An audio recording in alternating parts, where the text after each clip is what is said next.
This is WPPM-LP Philadelphia, 106.5 FM.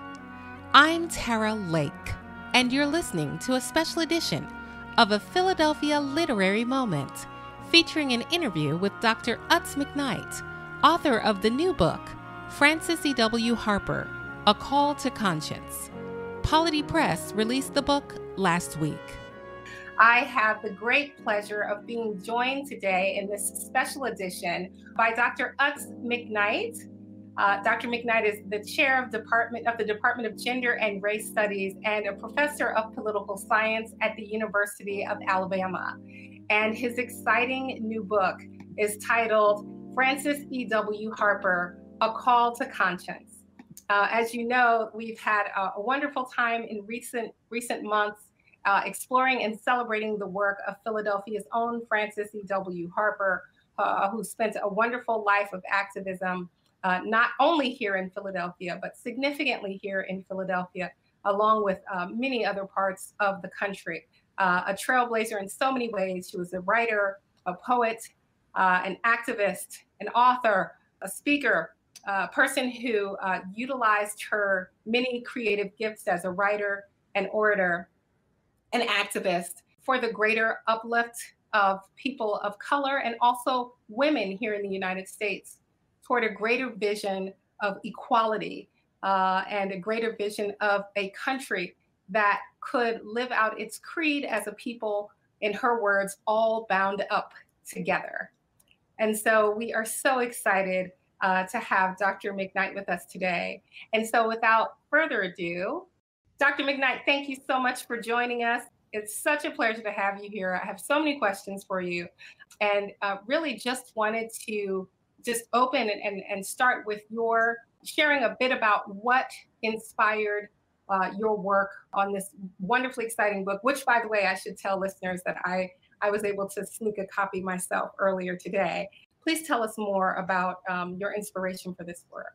Well, I mean, you said it really nicely. I don't know, a couple of minutes later, if people are following your wonderful introduction to her life in Philadelphia and then elsewhere, her contributions as a poet, as a writer, as a giver of speeches at the major conferences, as an organizer, as an activist, also as a teacher. Her work in nonprofit, what we call nonprofit organizational work in Philadelphia in particular. A friend of, all of those people who form what we think of as from 1850s to 1900, the sort of Black abolitionist movement, and then the anti-lynching crusade. This was a key figure. I mean, in some ways, I guess I'll say like this. This was a key figure in a 50-year period that the reason why I think she's important and why I was interested is because the neglect of her work, relative neglect, is for us an indication, one, of what she was writing about and her poetry and all that, like the subject matter of her work. In some sense, you could say that the vision she was trying to give us failed. Like we chose a different path as a country. And so therefore bringing her back up to an awareness is a kind of motivation for us to address, after 50 more years after the integration of PWIs and public services in the country. It's a sort of the same type of challenge. Like her work becomes extremely important. It's the same type of message. She was, and this is, you're asking the reason why I sort of wrote about her, is that she speaks to us today more than anybody else, but also the fact that she was not brought up as a major figure in the same way that, let's say, Frederick Douglass was, right? Harriet Tubman, Sojourner Truth, Ida B. Wells, and Ida B. Wells would stay at her house in Philadelphia, right? When she came through as the next generation, because Frances Harper is the generation before her, right? Like they were good friends. And this sort of relative neglect of her is indicative of a way that we've approached the sort of national historical politics of gender and race, right? Um, so it's both for me, and after writing the book and doing the research, and looking at the research of many others before, and Melba Boyd, Smith, Frances Smith Foster, and others, you can see it's obvious. So it's more that we shouldn't have to ask the question. She should be like Frederick Douglass, where we kind of go like, well, of course, there's 50 books written, but there aren't 50 books. And part of it is, when I first began, I thought it was, well, Black women, she's being neglected. But wait, it's not just that. It's that she was literary. She was a poet. Instead, Sir Urinal, without taking anything from them, Sir Urinal Truth was illiterate.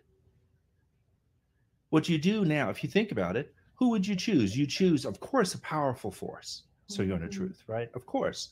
You take Frederick Douglass, both, former slaves, as opposed to the free, sort of not self-taught at that time, because how did people come to their awareness of literary work? This is somebody who was a poet even as in her late teens.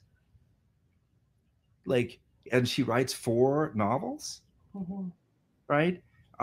She's a leading national activist. Let me be a little bit coy. I mean, not coy, but like cynical about this a little bit. So who would you want to erase? If you had to say that Black people are inferior, if you had to justify Jim Crow, if you had to say, you would have to erase somebody like her. You would have to. And you could see you go through the literature, you go through the response from her speeches and all of this and the type of activism she did. And you can see how the first thing that would have to happen in the 1880s and 1890s is that you would have to, as she gets older, right? She was born in what, 1825? 1825. So at this point, 65, 75, still alive, right? What would you do with a 65, 75-year-old strong Black woman with a real force of intellect? Is you would begin to push her aside, right? If you wanted to say that Black people don't have somebody like her. And so go ahead. Yeah, Dr. McKnight, I want to make sure that you discuss, because you have a really important and critical concept about what you think is at the bottom of that erasure. And you talk about her status as a free woman as opposed to some of her contemporaries. And I wonder if you could weave that into this one discussion. So I think it was like 2 choices that we had as a country. I'm going to be really general about it. One was to discuss the sort of freeing of the slaves as a way to describe how Black people should be in the society afterwards. And then the other way was to talk about, well, some Blacks were enslaved. The majority of Blacks were enslaved, but many Blacks were also free. And so they had a print culture. They had a viable, sort of salon culture, right? They had arts. They had so, if you think about it this way, what better way to talk about, racial inequality if you believe that Blacks are, unequal? What better way to talk about it than to always talk about it in terms of emancipation?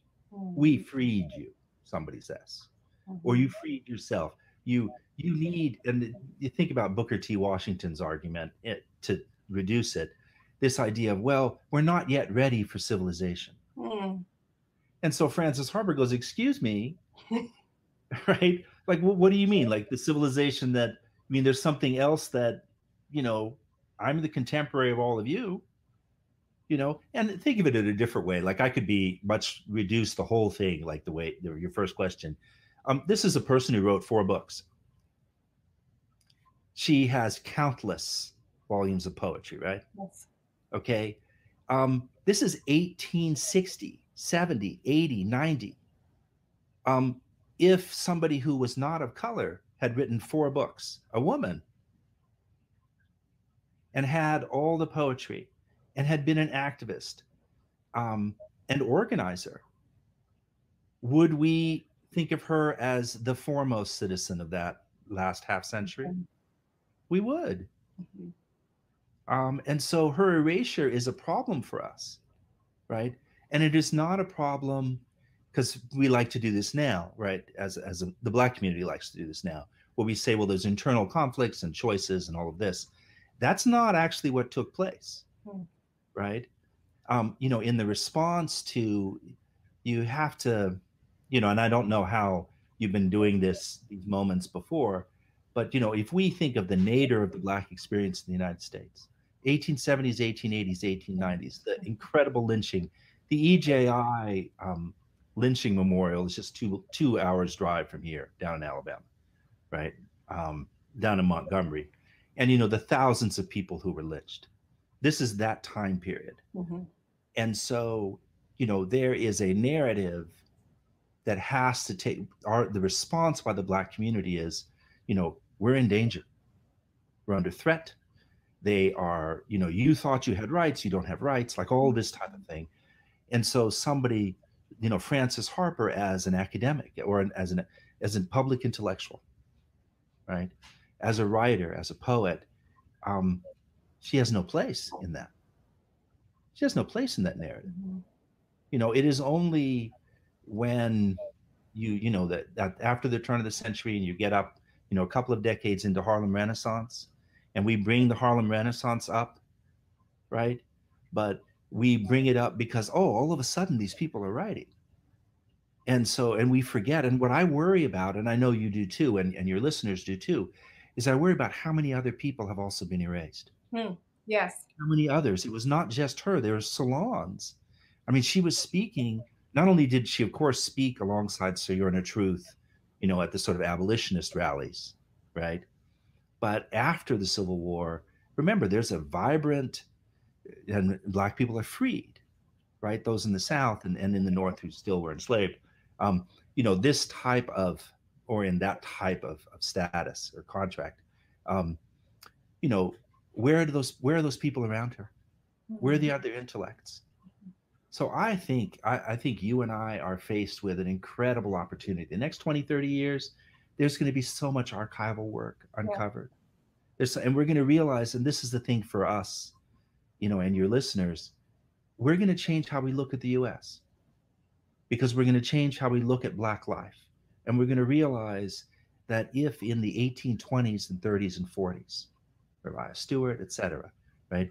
If we had Black men and women who were writing and publishing and doing creative arts, right, and poets, if we had that, then we have to rethink how we think of ourselves in terms of progress, right? We're going to get new contributions to how we think of the world and our lives. Like, we're literally going to find, like, recovering, because of course, Frances E.W. Harper, the work of Boyd and Foster and many others, Black women, the majority of them, has been to uncover the actual work.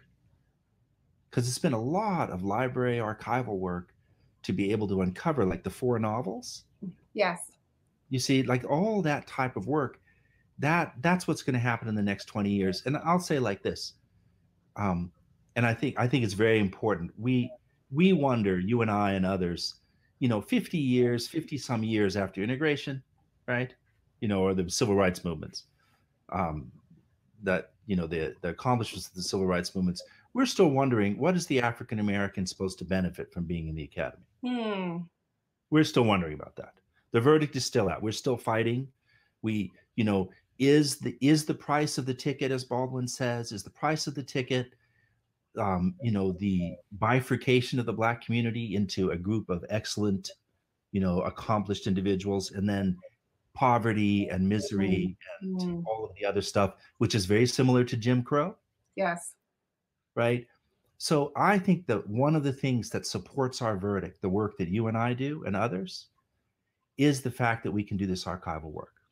It gives us a chance to not only justify or to reframe why we're doing the work we're doing, reframe as, instead of just individual success, community success.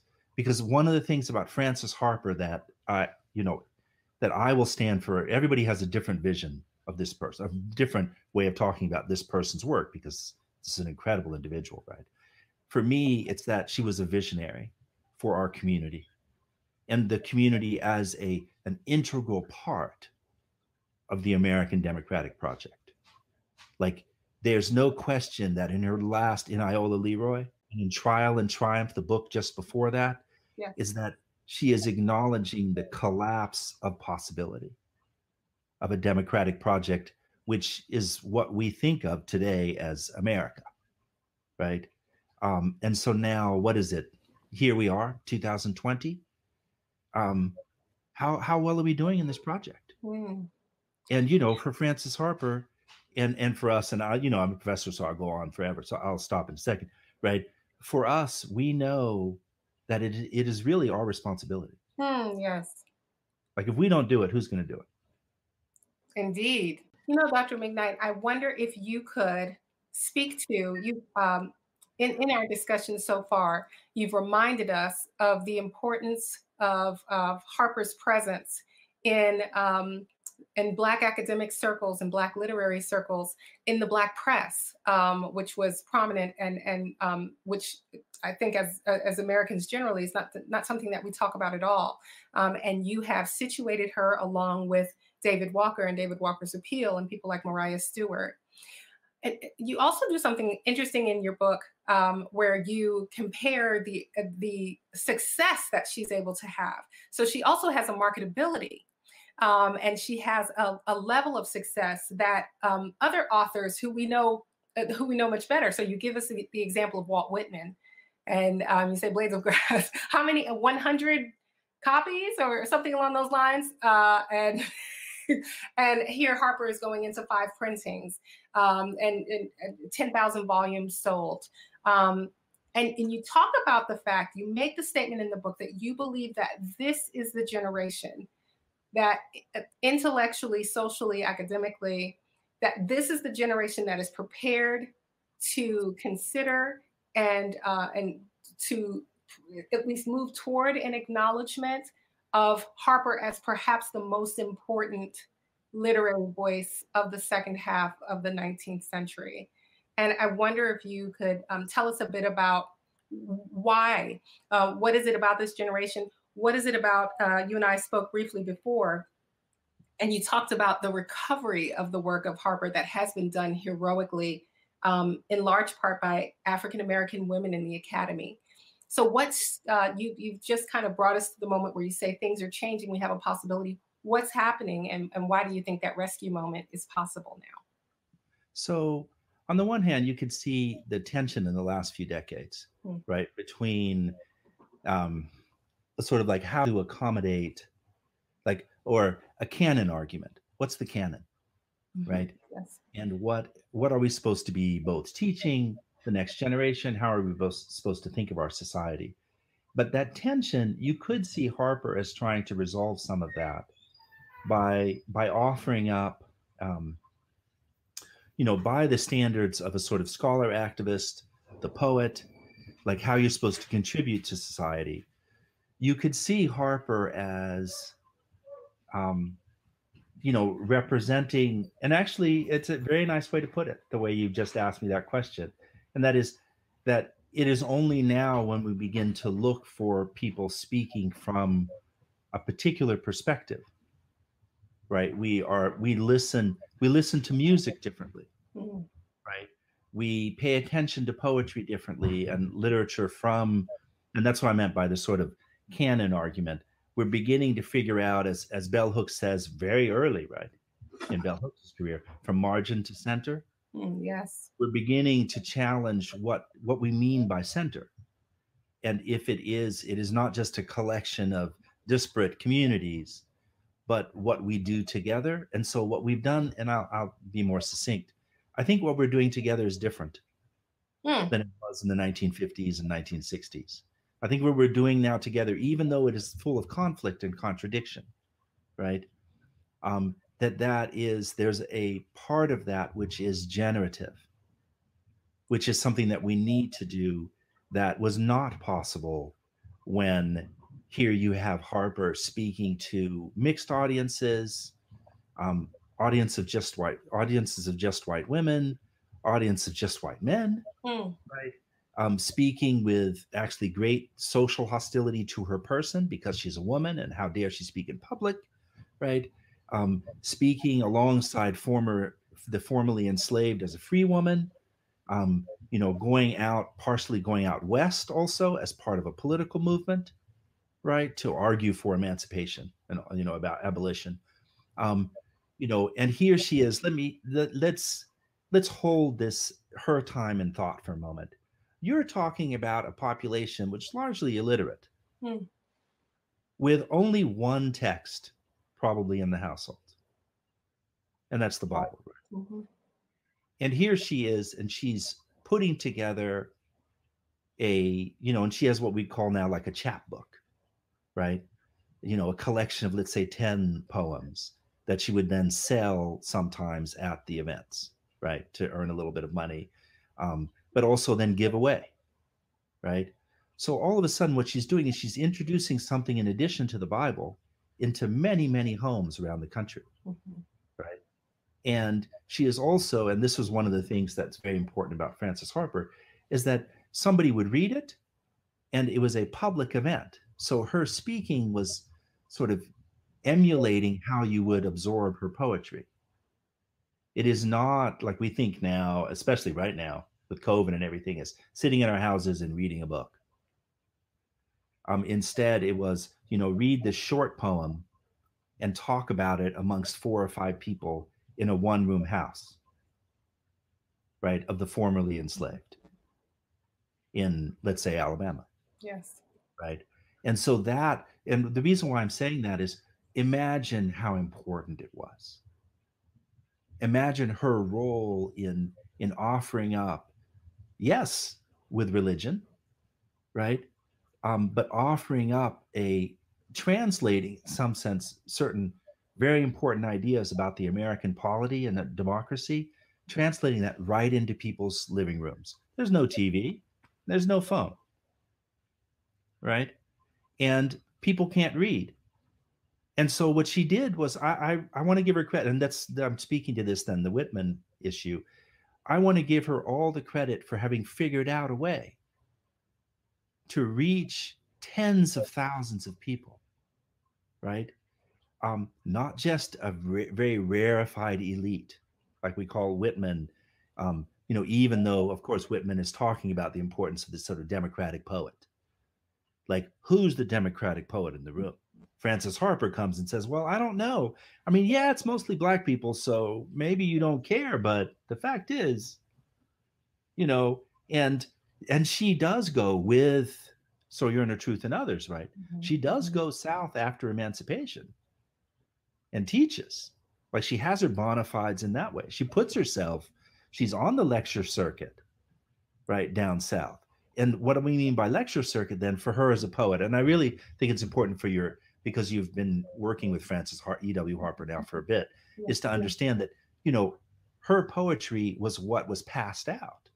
And, and let me say like this, I know a lot of poets, right? Imagine having that type of audience where you're up there, people are illiterate. This is not the rarefied, you're not at Yale or Harvard talking, like this and kind of like, well, you read my 4th book of poetry. And of course I got these awards. Instead, Frances Harper's like, I know you don't read. And I know you just came from the most terrible situation. Mm-hmm. And I know, because she got this, I know you don't see me. You've never met a Black person like me. I know this, right? And we know this from the way people have recorded, talked about it, is that people were like, what kind of Black person is this? Oh, she must, right? She must be a man. Yeah, exactly.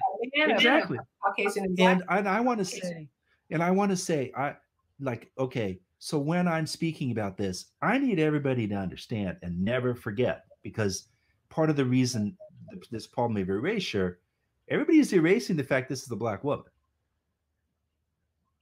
Like, as I'm speaking now, we're talking about a Black woman. So a Black woman is getting up there saying, look, this is the future. And I'm going to do it through poetry. In other words, the spoken word hip hop artist. Frances Harper's like, well, blah, blah, blah, blah, blah, like this. And I mean, they've never heard anything like this in their lives, right? She's not the pastor, right? The sort of, country pastor type. This is and she is, as acknowledged, she is also, she carries herself in a certain type of way. Yes.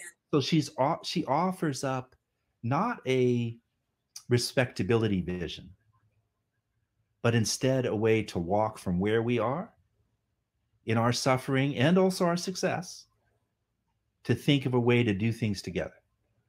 And so some people don't like that. Like, I understand some people read the poetry and they're like, it's just too crude or simple, or it's, in other words, it's kind of too in your face. It's kind of going like, hey, I saw my son die, my husband left me, but people are like, oh, why are you talking like, nah, let's talk about the trees and the forest, like this.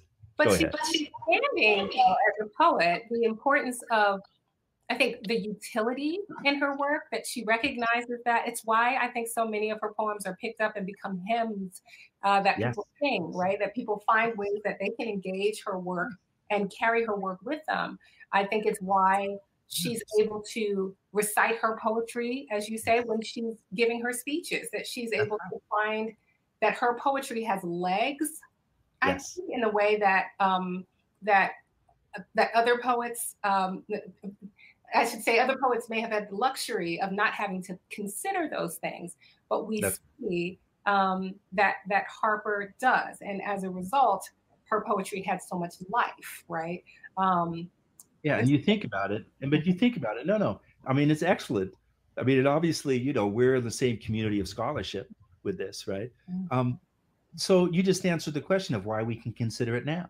Is that now we can see a connection between the music, the hymnal process, lyrics, poetry. We can see it's sort of, there's a text, right? And I would rather, I mean, even though you mentioned Whitman, I'm not sure how, there is a place for contestation. Yes. Right?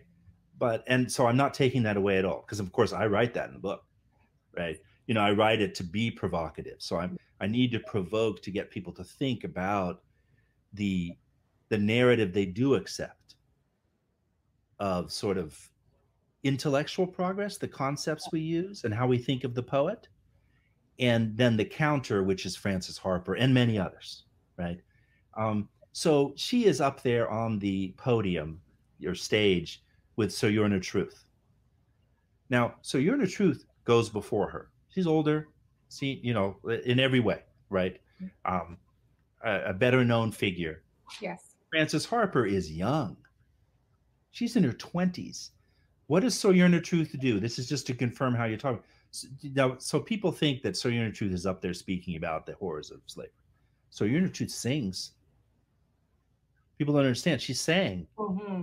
And so Sojourner Truth is speaking a little bit and singing, and then all of a sudden the poet. And so I think we need to, this is what I meant by re-envisioning, thinking through how the society was in a different way. The audience was receptive to this. So, I mean, I'm sorry, we're kind of late to this, right? Right. Yeah. You know what I mean? Like, we're kind of late. But I do think it puts an obligation and responsibility on the creative artist to not say today, to not say like this, I've invented this.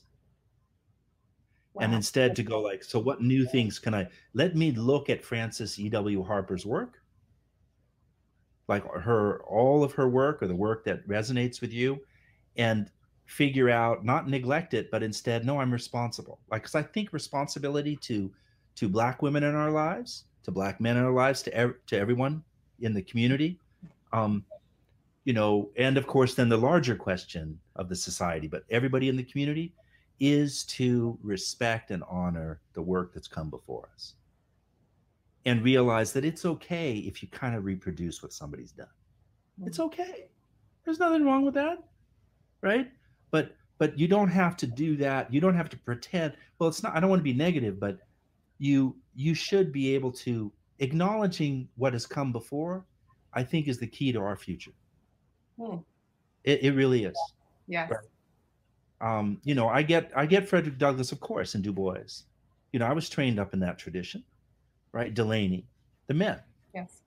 Right? But the fact is, Frances Harper, it's going to be hard for us now in our generation to ignore. And I hope this book contributes to that, because I'm really talking about not the politics of her work, but how it should speak to these issues, right? In the book.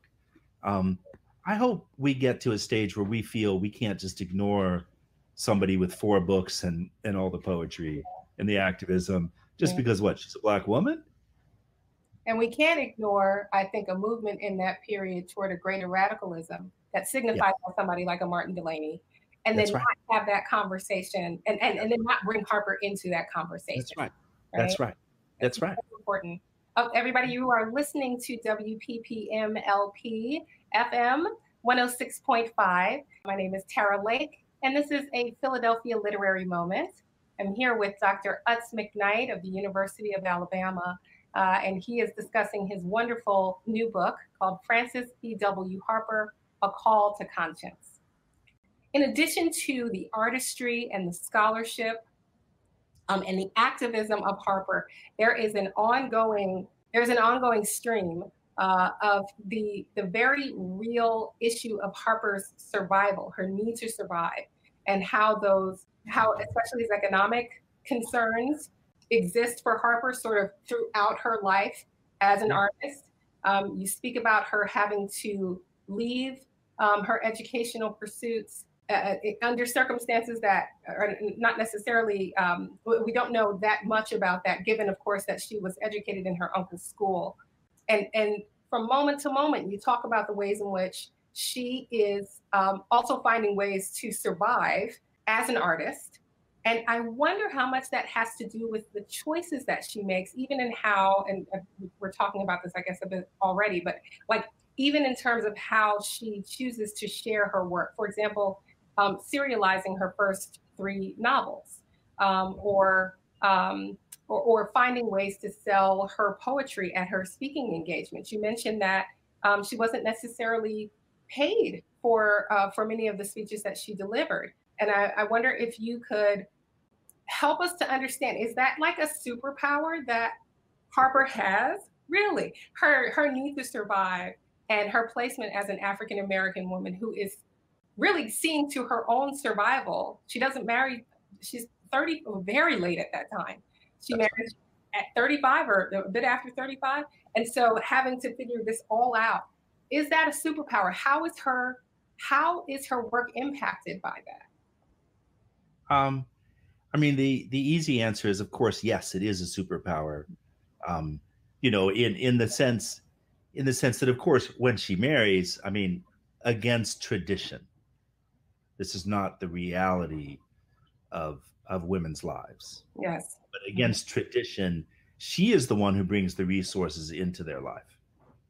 And she is the one who loses resources when he dies. Mm-hmm. Right?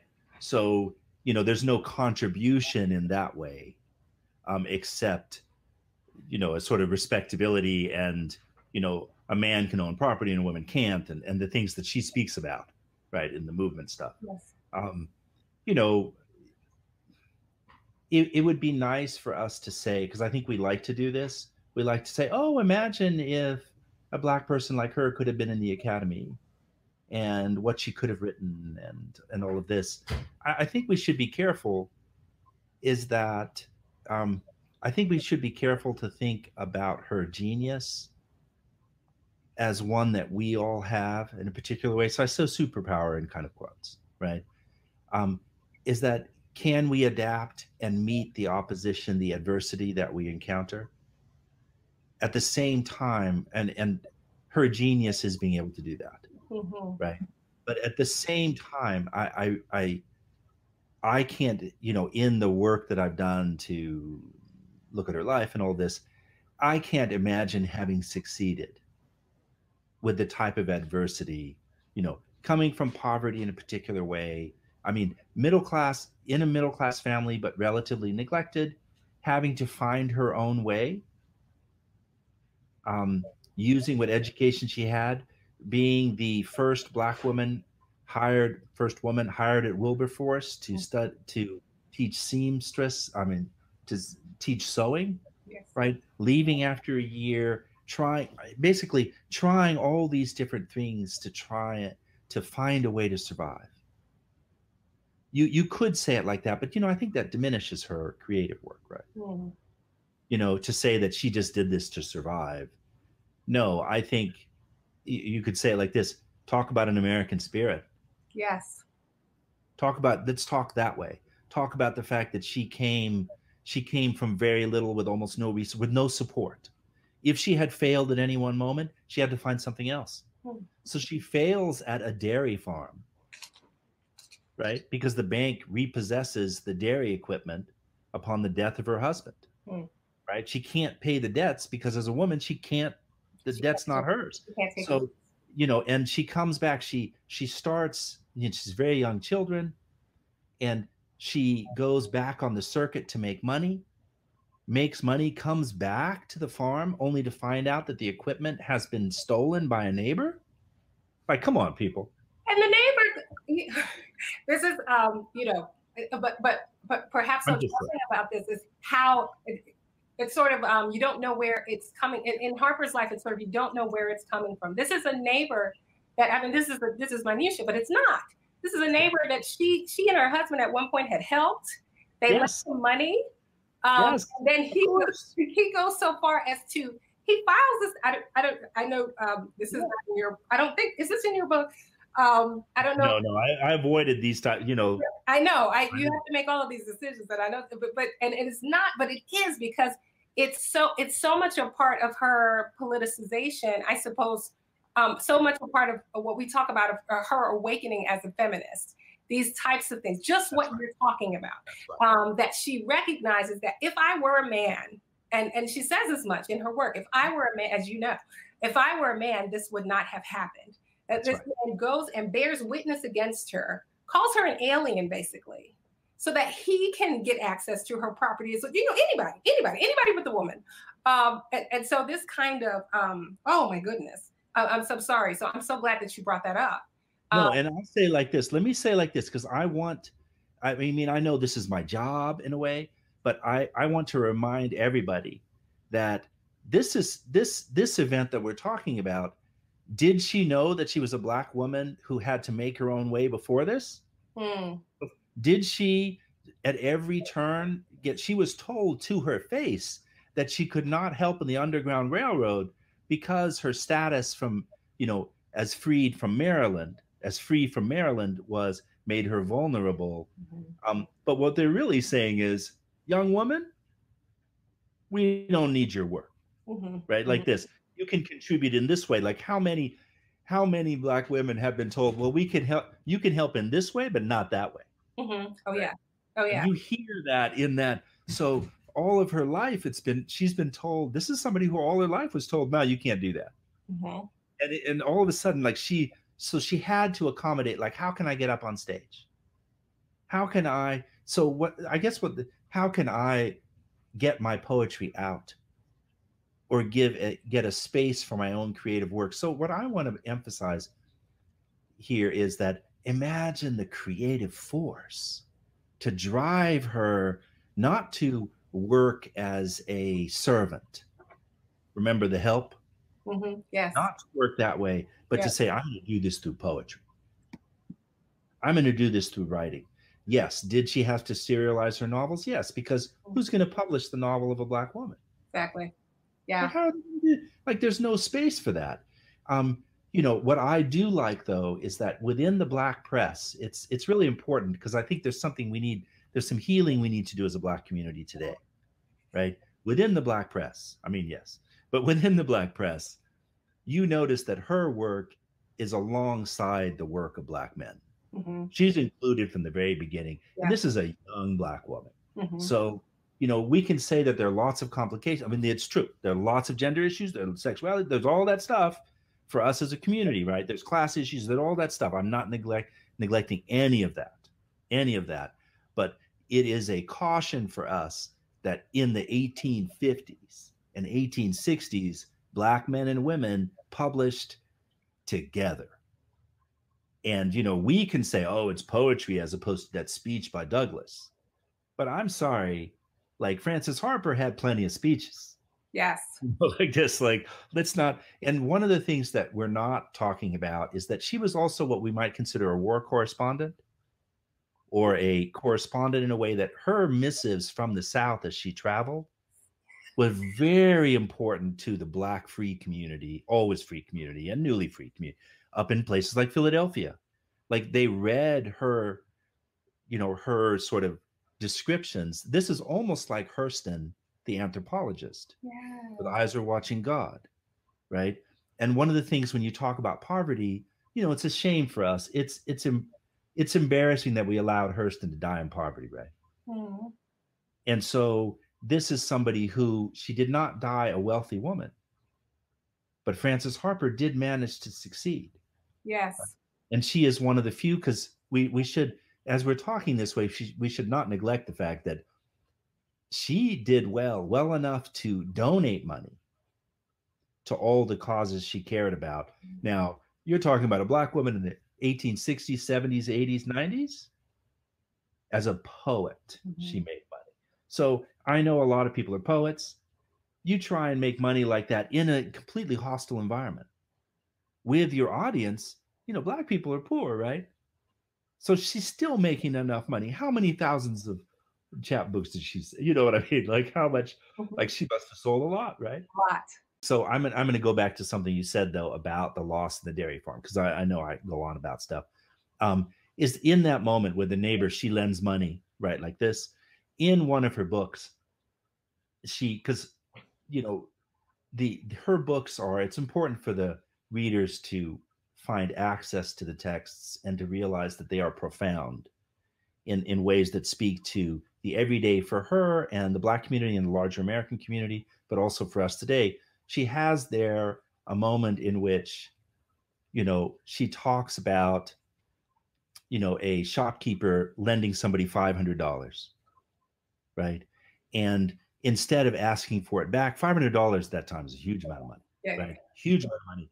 And instead of asking for it back, right? The moral is, oh, no, that's okay. This was something, I don't want to put them in poverty, right? You can't help but think that this is exactly the description of her own life, right? She's coming back, on the one hand, she has a speech in which she talks about her sort of gender awakening. Yes. But in this text, she also talks about a similar issue related to that. And that is, so if you donate, if you're generous, you'll get it back in different ways. You don't go ahead and turn around and say, well, now I got to call the bill in, right? Yeah. And that otherwise it seems like a sort of superfluous moment, but she has a lot. And one of the things I want to say about Iola Leroy in particular is that Iola Leroy is, a story, of course, with plot and themes and all this, but it is also a explicit political statement. Yes. For somebody in 1892. It's an explicit, it's just like, the texts on lynching, the things that are coming up at the same time. It is just the same. And so we have neglected the political, the attempt, what it means as sort of attempt at using literature to address the different tensions within the community and the society. And so it's a very politically sophisticated document.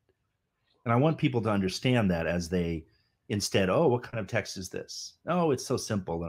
No. Instead, she's got all the different pieces. She's got the famous people, surrogates she's got all of this, all the arguments. She's got the salon. She's got all this. She's got Iola Leroy's development. Yes. As a young woman to something else, or her future. She then ends the book with, a sort of hope that she knows in 1892 will not come to pass. Dr. McKnight, I am so glad that you have pivoted to Iola Leroy. I would love for you to talk a bit more about one of the things that struck me about your reading of the text is the importance you place on the concept of choice that the characters make, self-possession.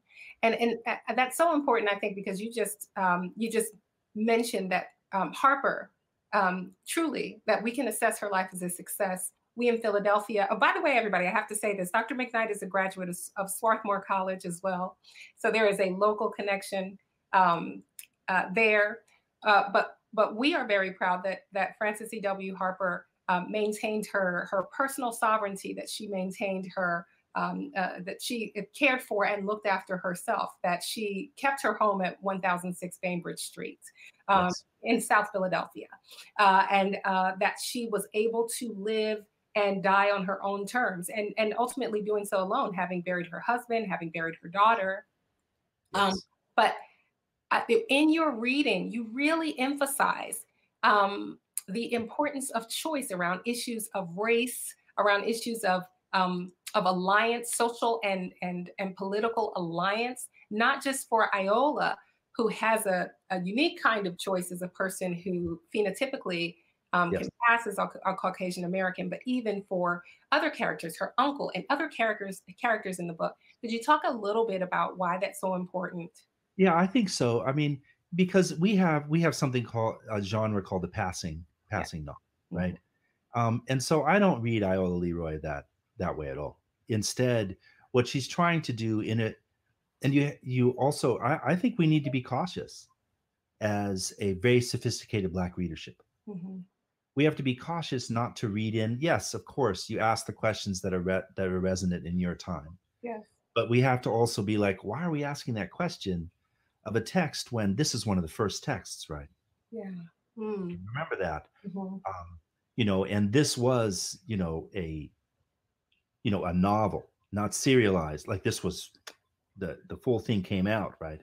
Yeah, I know I said that clumsily, but really what she's doing is she's saying, okay, one of the choices that we have to make as a free, formerly enslaved community, with the tensions we have with that, North and South, different types of occupations. She's very explicit. It's a class thing as well. Yes. Right. Mm-hmm.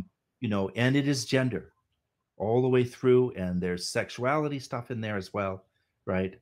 And I'm not being glib about it. I'm just trying to get to the issue that she's taking these different things and she says, look, how we constitute ourselves. Iola Leroy makes a choice when she leaves slavery and is in the armed encampment.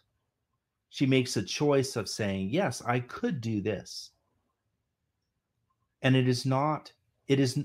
but I'm not going to, and I'm not going to pass. It's not just her saying it on, let's say, after about 40, 50 pages of the book. It has been said before that by others. Yes. While they were enslaved. So a core message of the book is, you're right about choice, but it's also about what are the obligations for those of all of us who have experienced, as Du Bois says, living under the veil. Yes. Right. And she also makes it about realizing that there are some people who don't realize it. And her other texts are definitely about this, where people realize who they are. And through that process, in other words, there are certain experiences. Now, these can be shared by other people, right? But there is an obligation that you don't have to choose, because she does have examples of people who just drift off. Yes. Right. But she's saying that this is how I'm trying to talk about her sort of political narrative, what she offers us. She says, to make the choice of not supporting the Black community as much as we can in the particular ways that meet our personal needs, right? With all the different, because remember, very different characters, very different. She has, the farmhand, and she has the sophisticate. She has the medical doctor. I'm talking about Black people, right? In Iola Leroy, she has a whole range of people, right? And she even toys with the idea of the former master or mistress, right? And their obligations also. She thinks that the obligations to the Black community are definitive of what we mean by America. And so the choice we make, I know I generalized it, but I think that the choice that she offers up is no choice. But she also says that, you cannot berate, because she does this with different figures in the text.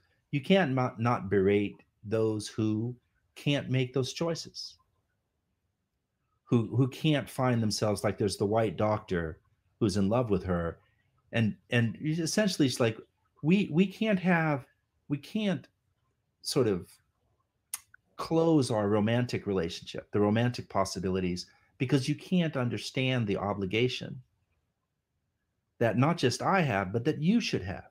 Yes. That you should have. This is not only a Black thing.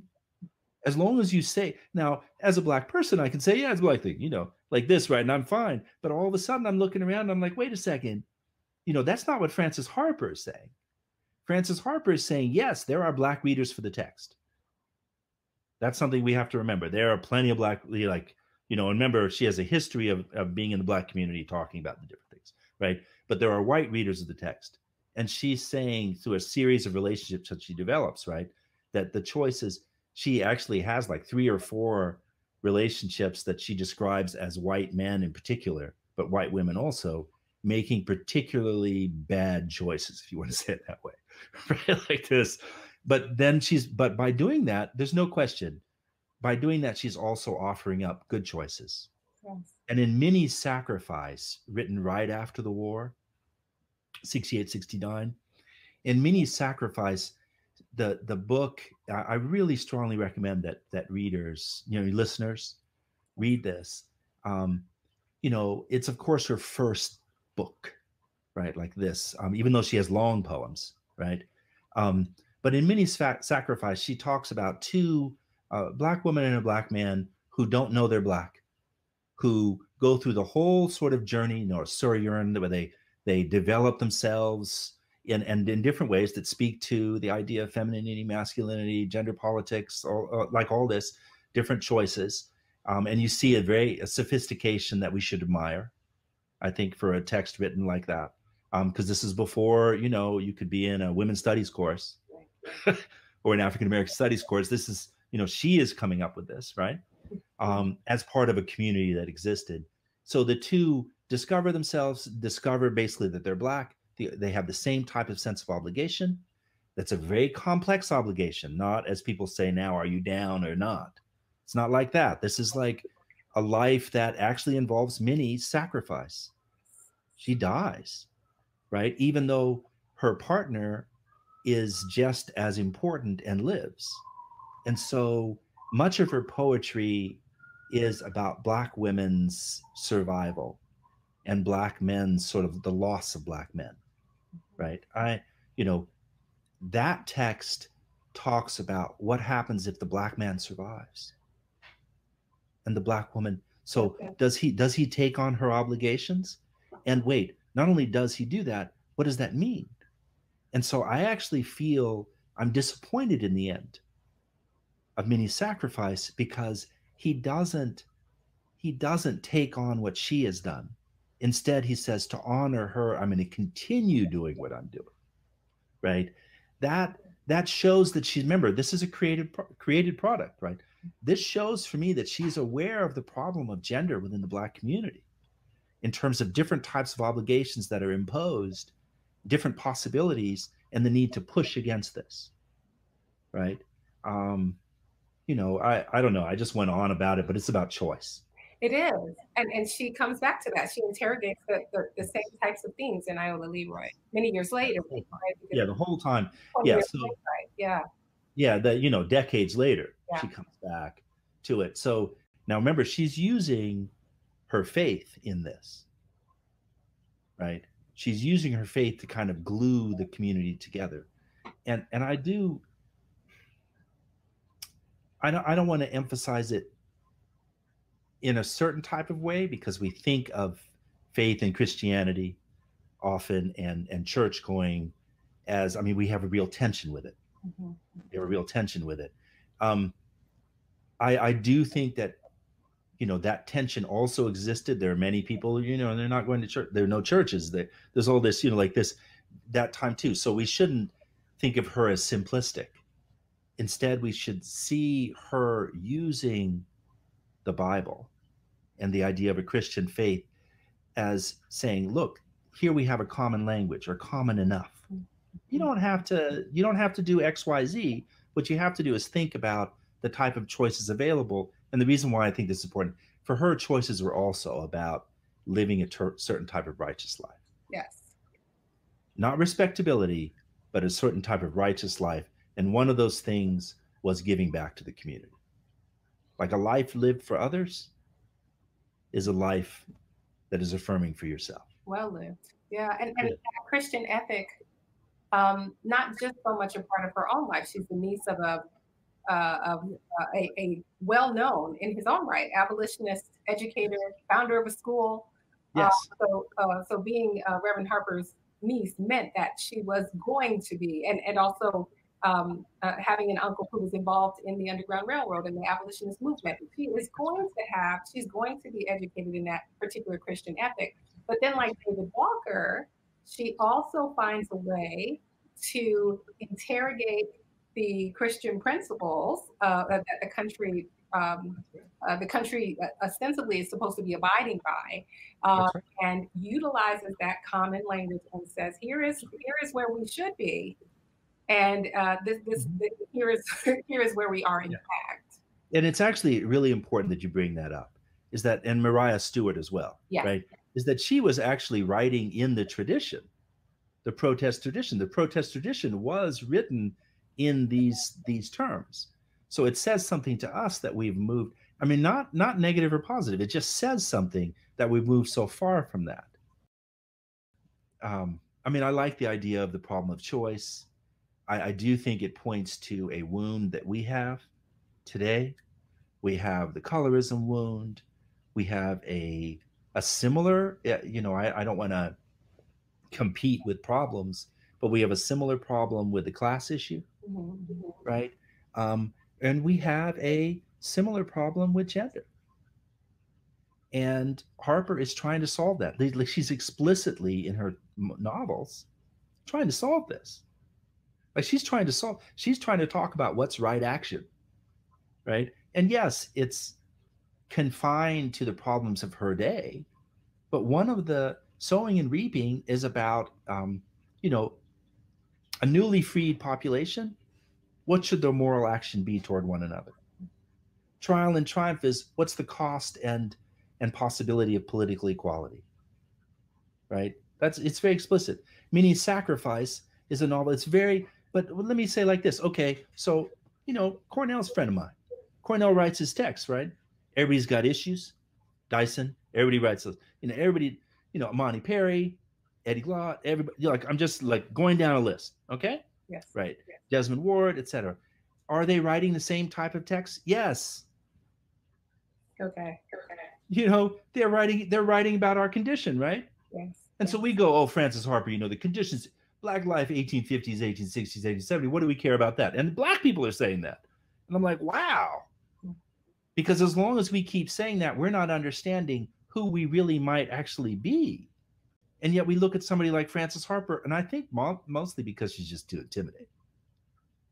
This is who wouldn't, in our day and age, who wouldn't want to be that intellectual within the Black community?